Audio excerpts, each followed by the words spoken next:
What's up, everybody? Skilla here with my man Sapo and our friend Emily. She's been loving our new track O.T.S. and basically had a couple questions to ask. And so I figured we could share that with the rest of y'all. So I'll give the stage to our friend Emily and let her ask away. Well, hi, Skilla and Sapo. I have a Love. couple questions to ask you, and I'm just going to start off with what was the process to making O.T.S? And were there any difficulties or things that you two didn't agree upon? Okay, I'll start. So one day I had my boy Lee Marasso send me a beat. And so I went onto my back porch at my house and I started writing a verse. And then I started having trouble with coming up with a chorus. So I called my boy up Skill and I was like, yo, Skill, I kind of need some help with a chorus. So we went to the lake house, which is top secret place you'll never know. Never know.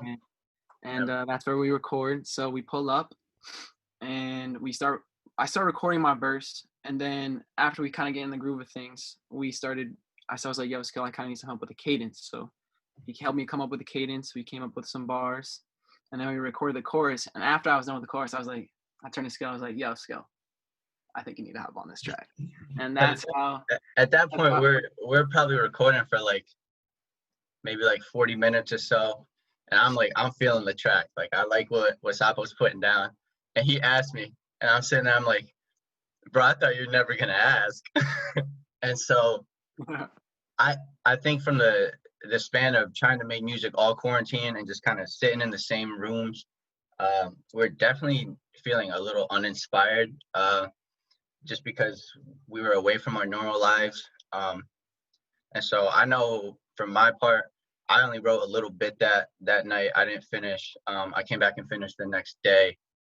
And then the day after that, so 3 days after we started, we met back up at the lake house, got our final drafts done, and that was pretty much it. I mean, from the get-go, I don't think we really had any controversy about what we liked or didn't like about the song. I think everything that came out sounded good, and we both agreed upon it. So, right?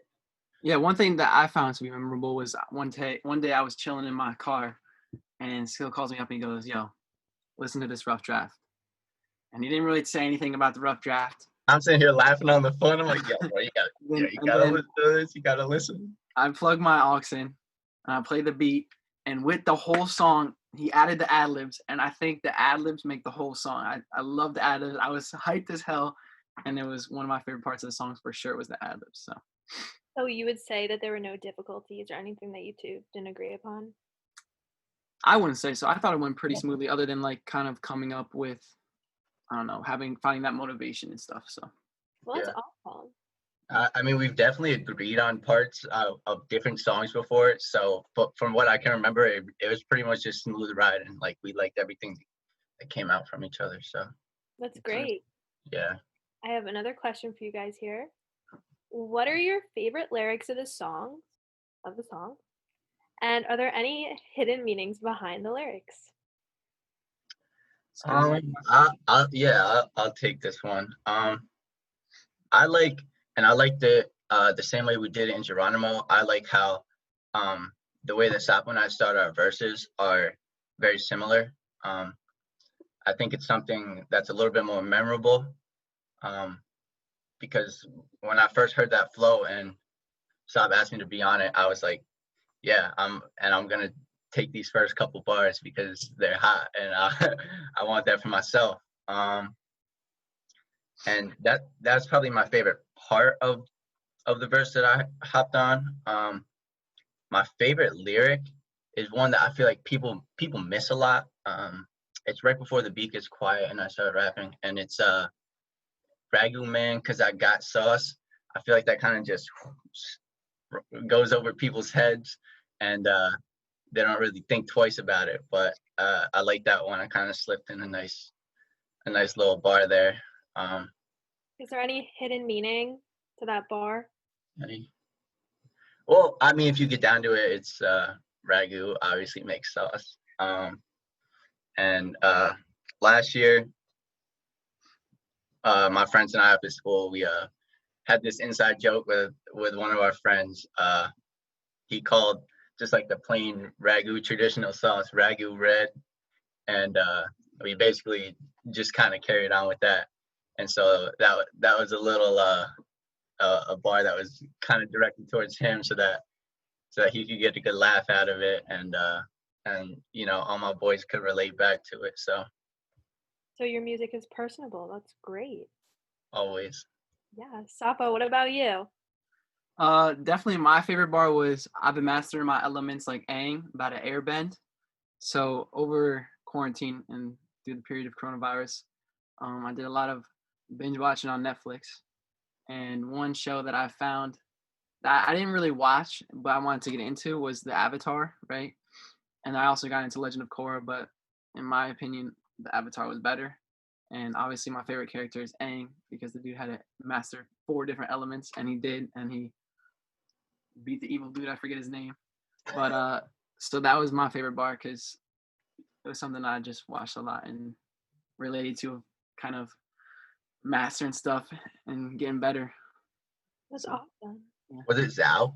Was that the I think it was. Wait, maybe? was it Zhao? Or I don't see. I don't know. I Yeah, get feel mixed up. like General Zhao was like, I don't know. Like that was his name. No, wait. Wasn't it? The dude's sister. The dude's sister. No. Yeah, no, What's her it name? wasn't. It was like Zuko's dad. Whoever Zuko's dad was. It was Zuko's dad. Okay, it was Zuko's dad. I don't know his name, but Yeah. we also had to beat Azula. Azula, yeah, that's what it was. So, I mean, are there any hidden meanings to any of your bars, or just? No, it's just kind of a play with words, and I just like the show, so I thought I'd incorporate it. And So it was a lot of fun, like coming out of quarantine and being able to write this, and yeah, I would say so. I had a It lot. definitely was. I think this song for both of us just kind of once we got a good bar that we were able to roll with, it kind of just flowed out. And from working the last couple months and like having our times when we would struggle to find good lyrics, this was definitely fun to just get these lyrics out and like not be able to write them or type them fast enough because they're just running through our heads. So yeah. All right. So I'm pretty excited about this question that I have for you guys next. all right. So, what's next for you two as far as new songs or projects or whatever you two have been thinking about? All right. I guess I'll take the stand on this one to go first. Unfortunately for all the Skilla Sapo fans, we haven't scheduled anything to be released yet. We got all winter break to link up and figure that sorts out. For me personally, I have when is your winter break? my winter break some early December after finals week. So possibly expect something by spring. Definitely something by spring. Okay. All right. Definitely something by Keep spring.